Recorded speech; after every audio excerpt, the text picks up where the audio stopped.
9 o'clock Flowback Mix, being brought to you by Nature's Herbs and Wellness. I'm DJ A-Rich, my man KTONE in the mix for you. Yeah. West Coast Wednesday. And tonight, Tona, it is going down. Yeah. I heard it's a sold out show tonight. You know it sells out every You know what I'm time. saying? You know how it is. Hey. Now, we've been waiting for this man to come through, bless the studio. Definitely. Let's welcome Big K.R.I.T. What up, brother? Hey. What's good, man? What's good? How you doing, my man? I'm good, man. The tour has been beautiful. It's great to be back out here in Denver. We on the heaviest the Crown tour. Me and the homie Sci-Hi. Childish Major was on a large part of it too, but he had to go make some work happen. But it's just been a beautiful experience, man. The album Forever's a Mighty Long Time. People love it. Yeah. It's been exciting, bro. So I just been out here going to it. It's an experience on stage. And yeah, man, we're gonna turn up tonight, man. Denver always know how I get down. Yeah. So if y'all didn't know, Big K.R.I.T. really my bro for real. Bro, for real. So this whole, look, K.R.I.T., we could do a whole hour interview. Definitely. But we're gonna chop it down and since you already brought up the album, let's talk about the album. Yeah, let's talk about that album. Double disc. Yes. Stupid dope. Man, crazy. thank you, bro. Like I say this every time, but I think this probably is my favorite project right here. This is one of my favorite, if not my favorite, but primarily because of not only being independent and dropping the album, but being able to be so transparent. You know, and being able to do a double disc album, which is not easy to do. No. And man, just being so free, not only creatively but business wise as well. And it paid off, my brother. Yeah. Definitely. So Forever is a Mighty Long Time. Yeah. How'd you come up with that? Man, because there's always been a reoccurring thing with me in time. It's Return of Forever in a Day, you know what I'm saying? And I actually told people about Forever's a Mighty Long Time 2 projects ago, and so it's just wanting to bring that back to life because my music is gonna outlive me. Yeah. So it's about what I'm putting out into the universe and how I can recorrect some of the mixed messages that I put out, and that's why I wanted to call it Forever's a Mighty Long Time, because it is. Yeah. And so I gotta be careful out here with what I put out into the universe, man. Definitely, and that's a fact. I want to know about a couple of the singles though. Okay. First let's talk about the 1999. Let's go, man. Yeah. That thing was so crazy. Lloyd, yes. Shout out to Man and Fresh who produced it. Yeah. Because we keep that in the mix. A-Rich plays it all the time. I play it all the time. I wanted to ask you. I wanted to text you that, but I was like, I'll wait. Yeah. The hook. Yeah. First of all, the hook was recreated. Shout out to Lloyd. That was dope. Yeah, man. But what made you come up with that? What made you even just think about redoing that way? Well, let me tell you something. I can't take too much credit because literally I got in the studio with Manny Fresh and we was working on his project. And Manny was like, "Yo, I want to play you some more records, just see what you think." Yeah. And Manny played me that record with Lloyd hook on it and Lloyd verse, and I was like, "I need that for my album." Yeah. And I'm looking for OG to be like, "Nah." He was like, "That's you then." I was like, word. It took me a month to write that because I didn't want to over rap the record. Yeah. I just wanted to have fun on it. Yeah. And so I think it shows that, and then at the same time, it's still bringing what I grew up listening to, but into now. Right. And then Lloyd kills it, man, and the video was fun, and that's the homie, a country boy too. So it just made a whole lot of sense. And also, I was gonna add on too that the music video too brought a lot of back to the Future vibe to it, which is like okay, I can dig that. The fishbowl lens and all that. You know what I'm saying? So feel like the '90s. Yeah. Yeah. Man, that record is stupid dope. Most recent one, Big Bank. Oh yeah, with T.I. Yeah, T.I. It seems like you always get T.I. But see, because I know he know the cadences, right, that he gonna carry. Yeah. And I think even when he got me on the record that he did, it's like these intricate pockets, and I know he gonna be able to find certain flows that I'm not gonna kick. Yeah. And then it's this camaraderie and this like rap Khaled, like as far as going in, that I know he gonna go in. Yeah. And so the energy for the record is ridiculous. I'm excited for people to see how that one plays out on stage too. Oh yeah, that's gonna be dope. I can't wait to see that as well. Talk about the tour. Oh man, it's been we did 36 cities. We are the last 4 now. Wow. So we got Denver, we got Omaha, then we got Minneapolis, then we go to Chicago. Okay. So it's been, bro, this has been the coolest, like the best experience I've ever had on tour, man. Not only the energy from the people, but what I'm able to give on stage now. Yeah. DJ DiBiase out here, the $1 Million DJ, so he rocking. But it's an experience, my brother. Definitely. And I don't do old songs. Yeah. I don't. It's all Forever's a Mighty Long Time, now, brother. I spoke with Dutch. He said, man, y'all did something totally different on this one. This might be the most elaborate. Yeah, thus far. Yeah, we got elaborate. Without telling too much, what makes it a little different? Oh man, because you get to see the music come to life. Yeah.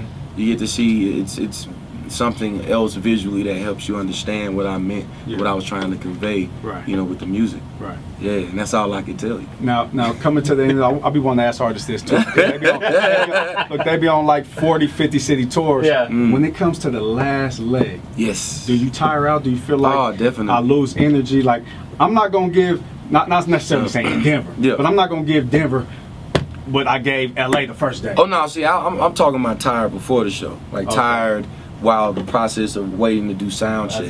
Where I can't help but go just as hard on the last show as I did on the first. And my whole camp know that. There's no, oh man, just we out all day coming up, just kind of get through. Like, nah, man, because it don't matter if it's 5 people or 5,000, bro. I'm like, we going in.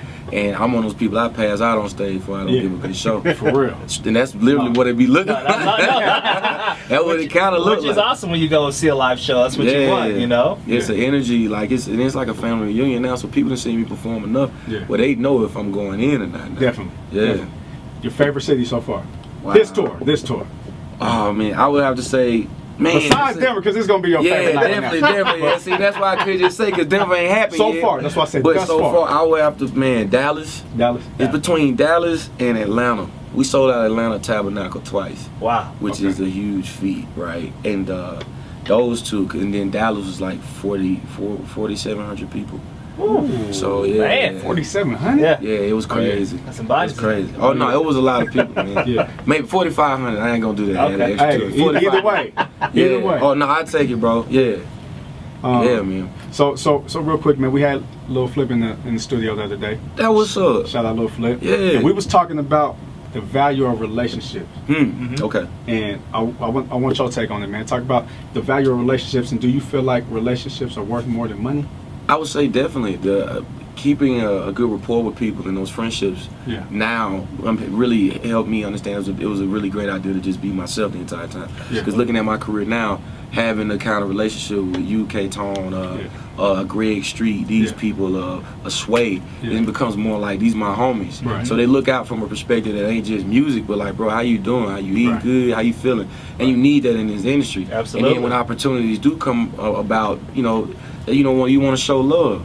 And like, yeah, man, having good relationships, treating people how you want to be treated can go a long way, because you never know what position someone's going to be in at the end of the day, and that you might end up needing their help. Yeah, very valuable. And that's real. I feel that. No, I feel that too. Like, man, what? I want all my friends to be millionaires. Now, someone like myself, I've followed you through your career, but someone who actually got to listen to a project this time and really listen to it as a newly Big K.R.I.T listener, man. Listening to your album, I felt like I was able to really know who Big K.R.I.T is. No doubt. You know, from the ups, from the downs, and the other stuff. Even listening to The Price of Fame, that was listening to that record. I was like, okay, you kind of get the vibe of that, man. Yeah. But I mean, well, transparency, brother. I think now more than ever, you have to be human. You have to be yourself. Absolutely. And it helps with not only interviews, but when the interactions you have with people.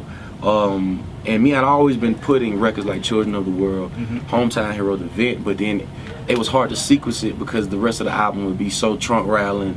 So this was the first time where I could separate the subject matter, and I could just have a side that's not the superhero Big K.R.I.T, that's Justin Scott, and hope that you relate to what I'm talking about, because we all go through the same things in life. Speaking of,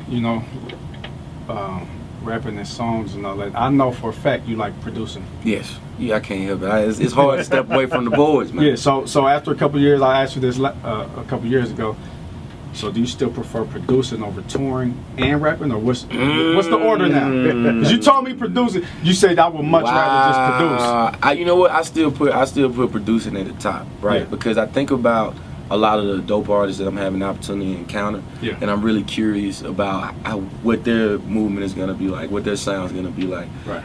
Multi is about more than just me. It's a collective. It's a group of people doing more than one thing to ensure their success. So it wouldn't make really any sense if I was the only artist that was always coming out. Like now it's about getting this ship together and kind of falling to the back and still being hands on with the music, but not necessarily being the person doing it. That's my next step. I got to see some young boys out here that can rap. Absolutely. And, and some young women. So I'm really trying to be part of that. Like I kind of usher them in and show them how to do it with marketing, how to do it musically, creatively, without selling themselves. Speaking of that, I want you to talk a little bit about the importance of publishing and knowing the business. Oh, yeah, definitely and publishing. all that. Oh man, keep your publishing. I mean, it's really easy to get caught up and get cashed out real quick, but then 10 years down the line, when they still making money off of you, and every song you wrote they're still making money off of, and you probably don't even have a good relationship with them, it's gonna frustrate you. Yeah. You know, ain't nothing wrong with doing an admin deal. They pay you for what, in a year or two, and then you go about your way. Be very much aware of the marketing dollars that you do get from labels, because that money that they give you, the advance normally is for you to live off of, because you do not have a regular life. It is not for you to go get chains and cars and stuff like that, because the minute you go into the red, it's gonna be really hard to get any more help, because they already got the radio and the video and everything is allotted and budgeted and figured out. So you really can't be out here, you know, blowing your money, and you know that you gotta pay your bills. You know, and that's being aware of that, being aware of the 360 deals, understanding your brand, understanding that now the label, if they sign you because you're doing something right.